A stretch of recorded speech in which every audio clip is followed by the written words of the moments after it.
What's good? It's Wood. Please like the video, subscribe to the channel if you were into the fight talk.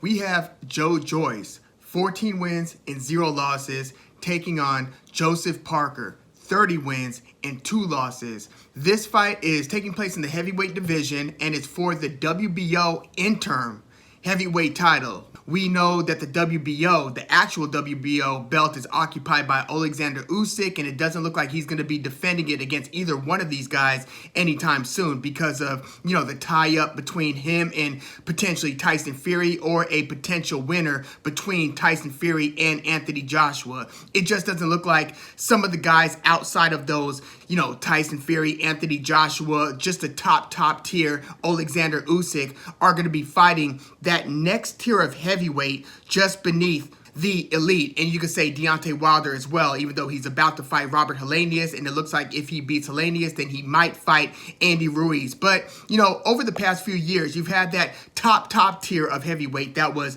Tyson Fury, Deontay Wilder, Anthony Joshua, and then more recently Oleksandr Usyk. And then you have the tier just beneath that, where in the 4 through 8 range, you had guys like Dillian Whyte, Andy Ruiz, Luis Ortiz, for a while Alexander Povetkin, and even well before that, Alexander Povetkin and Joseph Parker. In fact, Joseph Parker is a former WBO champion. He was for a long time the only guy to beat Andy Ruiz, and they fought a very close fight where Parker secured, again, the WBO heavyweight title, defended it twice successfully, the second time in a close majority decision win over Hughie Fury, and then Joseph Parker lost that title to Anthony Joshua via decision. Joseph Parker was the first guy to take Anthony Joshua the 12-round distance. Very interesting fight. It was kind of refereed a little bit weirdly. I didn't think they allowed for a lot of infighting. You could hear a lot of Richard Dwyer online boxing commentary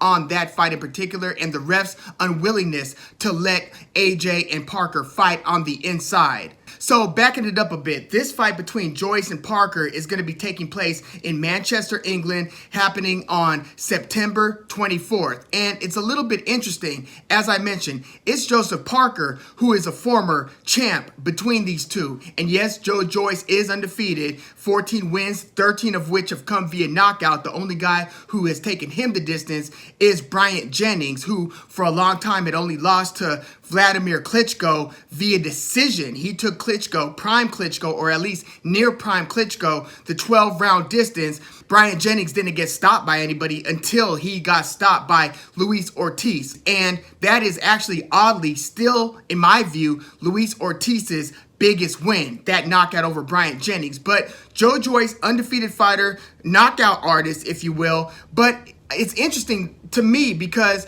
it's Joseph Parker who's fought the likes of Anthony Joshua, Dillian Whyte, fought Derek Chisora twice, beat Andy Ruiz. Yet it is Joyce who is not only billed as the A side of this fight, which, I wonder why. I mean, is it because he's from London, England, and he's still undefeated?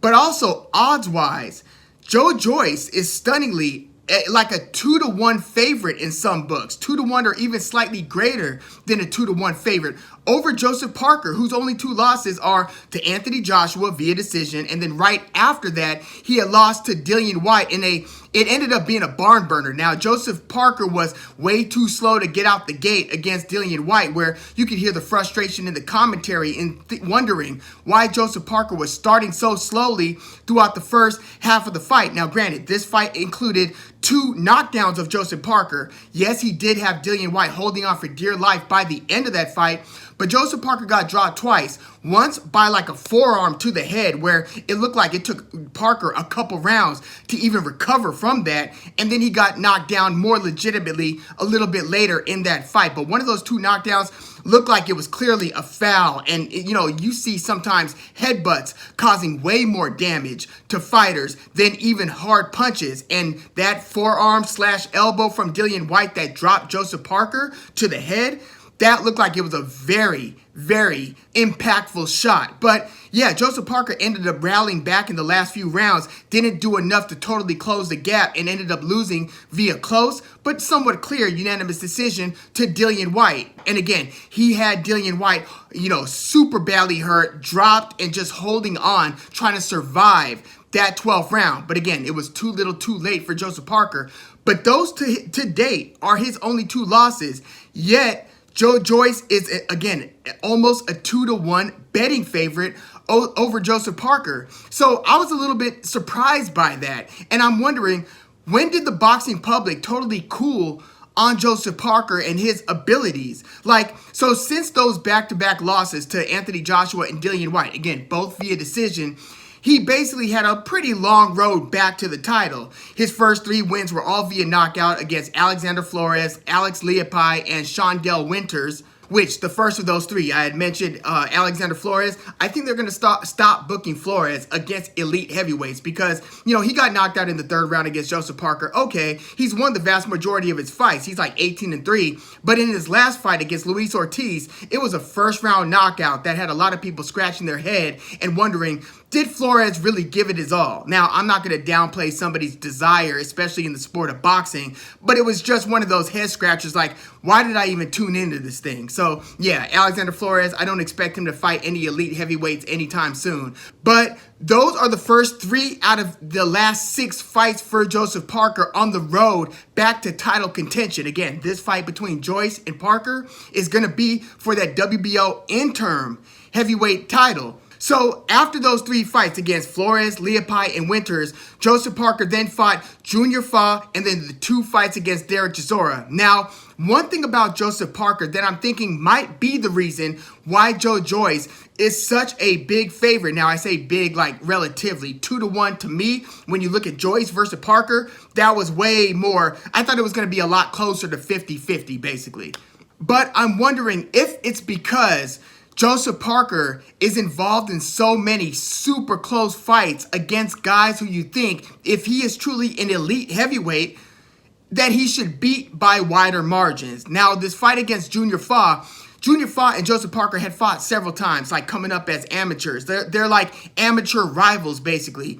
And this fight, going into the scorecards, I thought that Joseph Parker versus Fa could have gone either way. I thought that it was totally up in the air who was going to get that decision. Junior Fa, super tall fighter, pretty athletic fighter. I look at Junior Fa as being a better mover than Joyce. Now, I'm not saying he's a better fighter than Joyce, but he's a better mover. He's taller. Joseph Parker basically had to keep on jumping into the pocket with those straight right hands and had to kind of, time the much taller and longer Junior Fa. Now, I get it. We have also seen Junior Fa recently get stopped by a post-prime Lucas Brown via vicious knockout. We weren't expecting that one, right? But I'm looking at Joseph Parker's demeanor in a lot of these fights. For somebody who's so talented, and I've said this in past Joseph Parker previews, he's got way too much of a nice guy demeanor sometimes in the ring where you'll see him screaming on a flyer on the fight poster, right?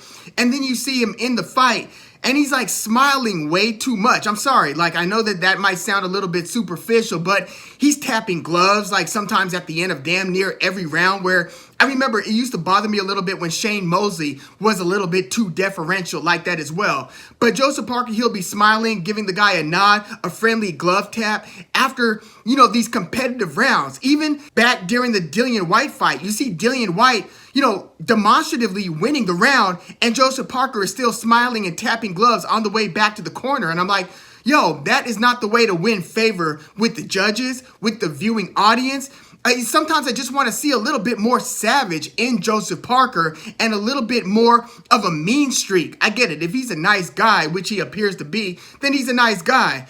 But it just doesn't work for him, in my view, when he carries that nice guy demeanor in the ring. Now, granted, Joseph Parker has also been the beneficiary of very favorable judging. In that fight against Junior Fa, where, again, I thought it could have gone either way. he did get the decision win, a unanimous decision win against Junior Fa in basically the battle for New Zealand. And this fight took place in New Zealand. But yeah, he got that win over Junior Fa, and then in his very next fight, got dropped like in the first 10 seconds against, the bull in the China shop that is Derek Chisora. And then he recovered, but it didn't seem like he had figured out the best way to solve the Derek Chisora puzzle. And I don't mean puzzle in the sweet science chess match style, but, styles make fights, and you do have to do something about this, come forward, aggressive, head over heels, just putting his head down, throwing wicked overhand haymaker right hands style that Derek Chisora has. And to me,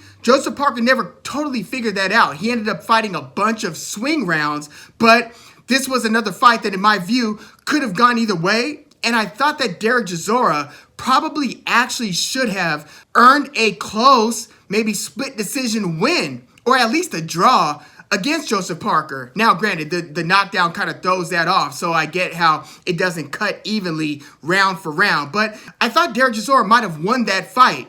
But Joseph Parker was granted a split decision win over Derek Chisora. Now, in the immediate rematch against Chisora, that was much more of a demonstrative win for Joseph Parker, where I did see a little bit more savage. I saw him sitting down on his punches a lot more, and he had Derek Chisora hurt in several moments of that rematch, where it was like, okay, this is the type of Joseph Parker that I've been waiting to see. In fact, it's a minor miracle that Derek Chisora was able to go the full 12 rounds as badly as we saw him hurt multiple times in that rematch against Parker. But yeah, that's just a testament to the grit of Derek Chisora and his fighting spirit. But yeah, that was a clear, demonstrative, several rounds unanimous decision win for Joseph Parker. And that was his last fight going into this fight against Joe Joyce. And Joe Joyce, again, he's won the vast majority of his fights via knockout. Hasn't fought the level of competition that Joseph Parker has fought, again, and that's one of the reasons why I'm so surprised that he is a nearly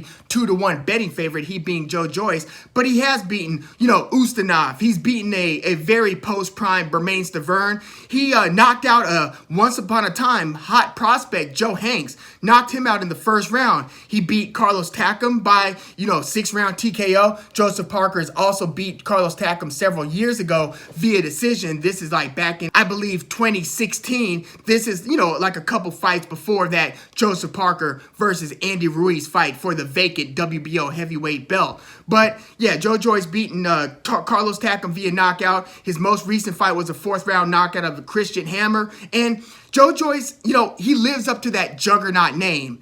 He's not the type of juggernaut that's like the Derek Chisora-like bull in the China shop. Derek Chisora is also a lot shorter than Joe Joyce, so Derek Chisora has to kind of come rushing in. Joe Joyce is more like a step forward, jab, jab, right hand, left hook, jab, jab, right hand, left hook, jab, very jab heavy, but he's increasingly taking a lot of shots. But in doing so, he's more and more earning the reputation of being somebody with an iron jaw. Like Joe Joyce, in my view, his best win is against Daniel DuBois, the knockout artist who has since kind of recovered. It was a big setback, basically death by 100 jabs, kind of messed up, damaged Daniel DuBois' eye to where he had to take a knee in the 10th round TKO win. And this was a fight that, a lot of people forget the odds going into a fight when we are so removed from the fight actually happening. And people might forget that Daniel DuBois was a sizable betting favorite over Joe Joyce. So this was supposed to be like Daniel DuBois'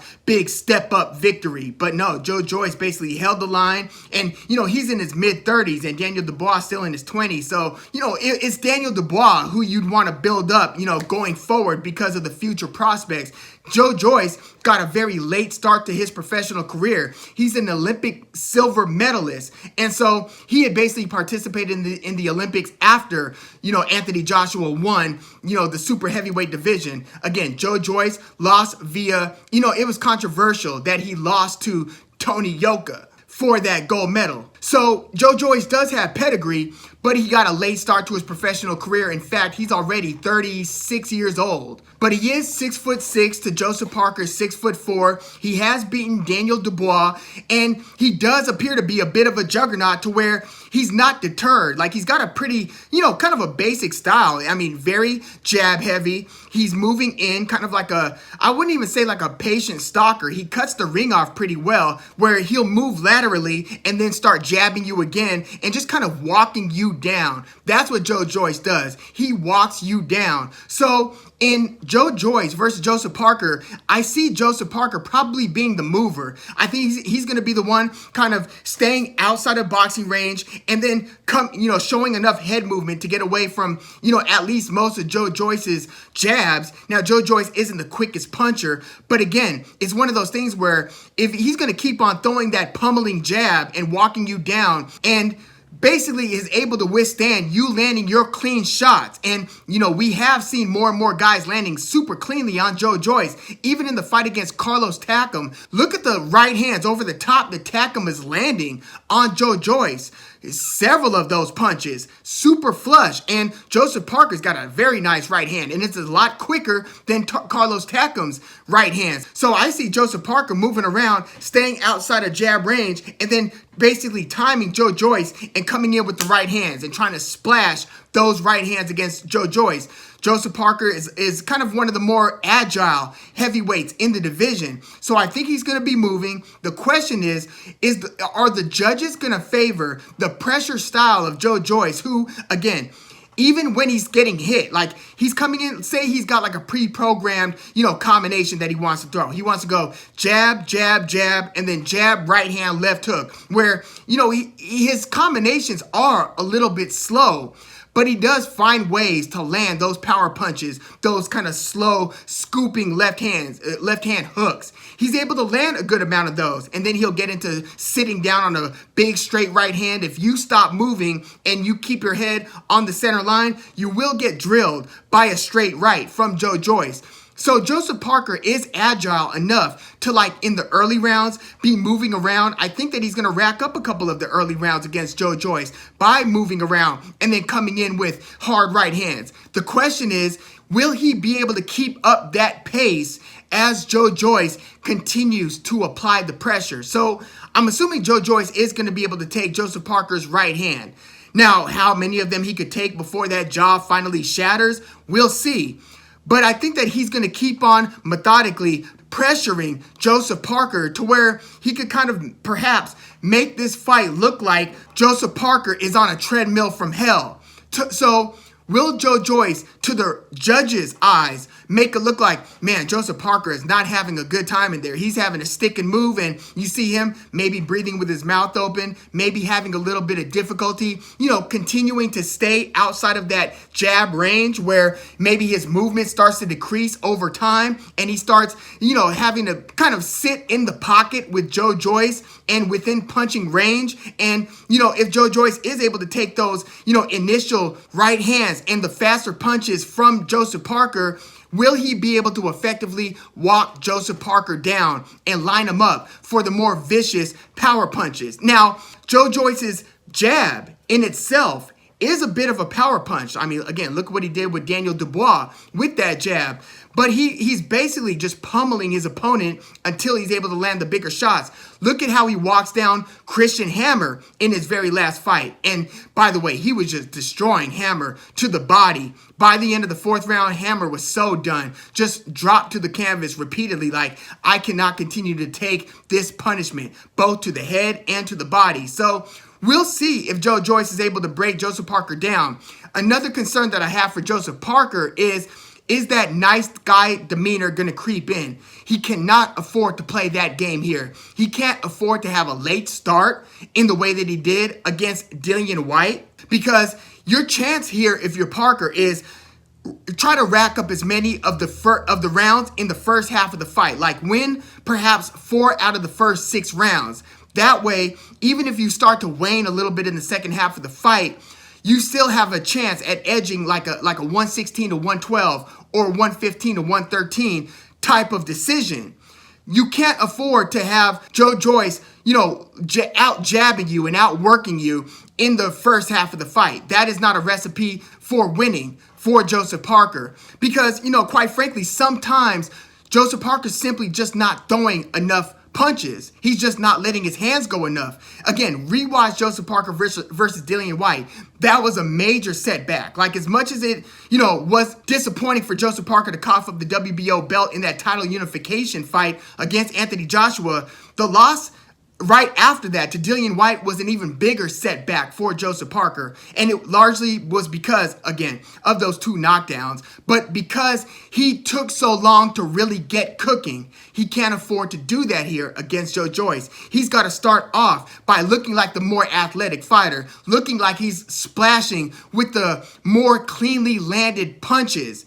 And I think that this fight is going to come down to the wire. I think it's going to end up being a decision for one of these 2 guys. I don't think Joyce is going to finish Joseph Parker and vice versa.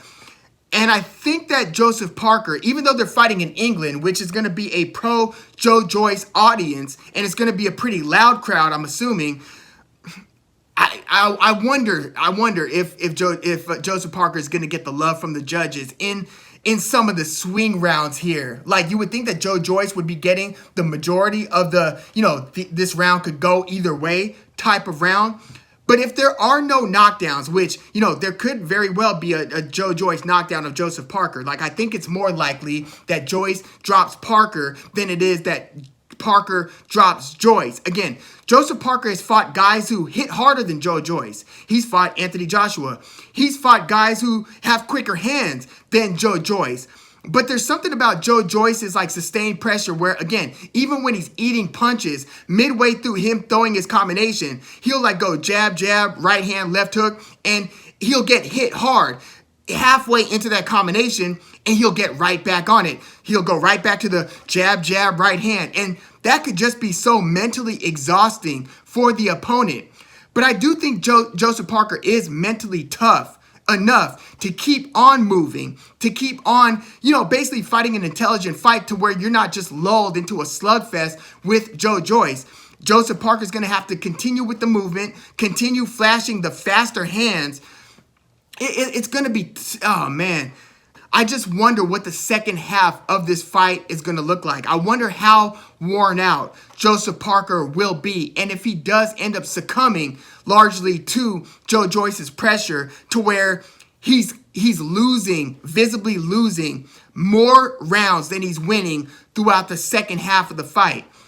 I really think that this is going to end up being like a 1 round either way type of decision win for these guys, where it's going to be like 115, 113, or like a split decision win. But I'm still going to shade towards Joseph Parker. That's a little bit against conventional wisdom here because, again, one of my concerns is that Joyce is going to win the majority of the swing rounds. But I think that Joseph Parker can bank enough of the rounds throughout the first, 7 or 8 rounds where he might be up like, I don't know, maybe like 5 rounds to 2 after 7 rounds. Again, look at how cleanly Carlos Takam is landing against Joyce. Like, he is there to get hit. And Joseph Parker can crack. He doesn't have like special power. I wouldn't even say he has great power, but he's got pretty good power. I think that Joyce will have the edge in power between the two, but Joseph Parker can hurt you. And, usually if you've got the faster hands and the better timing, then that's supposed to make the opponent reduce their punch output, right?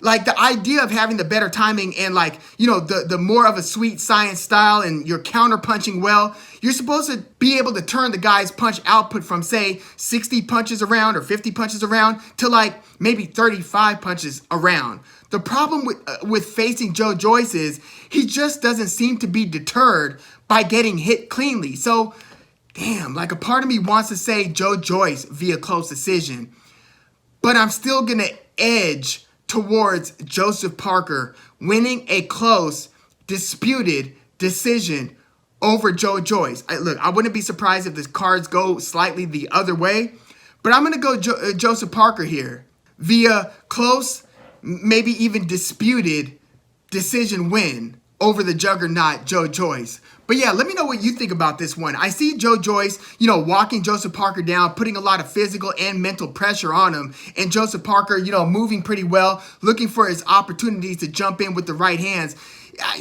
Damn, is he going to be able to throw enough punches to where he's going to be able to outland and win more rounds than Joe Joyce? By the way, if Joe Joyce stops Joseph Parker, boy, would that be a major, major feat. He would obviously be the first person to ever stop Joseph Parker, but damn, that would be something else if Joe Joyce could stop Parker. But I'm going to go with Joseph Parker via very, very close, razor-thin decision win over Joe Joyce. But yeah, let me know what you think about Joyce versus Parker in the comments. How do you see this fight playing out? And how do you see the aftermath of this fight playing out? Do you think either of these guys will realistically get a WBO title shot within the next, we'll say, calendar year? Let me know your thoughts in the comments. And please, like the video, subscribe to the channel if you are into the Fight Talk. I'm Woog. Thanks for tuning in.